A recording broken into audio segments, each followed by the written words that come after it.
148 शहर उत्तर विधानसभा मतदारसंघ सोलापूर श्री महेश अण्णा कोटे यांना उमेदवारी देण्यात यावी असे आशयाचे निवेदन आरबी दयावान बहुउद्देशीय सामाजिक संस्थेच्या वतीने राष्ट्रवादी काँग्रेस पक्षाचे प्रदेशाध्यक्ष माननीय श्री जयंतराव पाटील व राष्ट्रवादी काँग्रेस पार्टी शहराध्यक्ष सुधीरजी खरटमल यांनाही निवेदन देण्यात आले।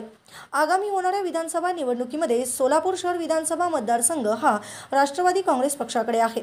सदर मतदारसंघात माजी महापौर महेश विष्णुपंत कोटे यांना उमेदवारी देण्यात यावी व आम्ही सर्व कार्यकर्ते व डॉक्टर बाबासाहेब आंबेडकर समाज हे महेश कोटे यांच्या पाठीचे आहेत।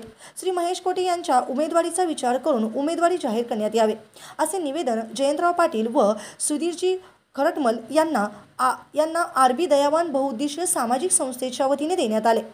यावेळी संस्थेचे संस्थापक रामाकांत बाळशंकर, कार्याध्यक्ष विश्वभूषण कांबळे, राहुल दुपारगुडे, महादेव सोनकांबळे, विश्वरत्न कांबळे, सिद्धार्थ शिवशरण, बुद्धभूषण कांबळे, आर्यन सोनकांबळे, मच्छिंद्र साखरे, संकेत ओहाळ, आनंद हिप्परगे, अक्षय परभर तसेच रोहित शिंदे, अफ्ताब शेख, अधिकारी व कार्यकर्ते उपस्थित होते।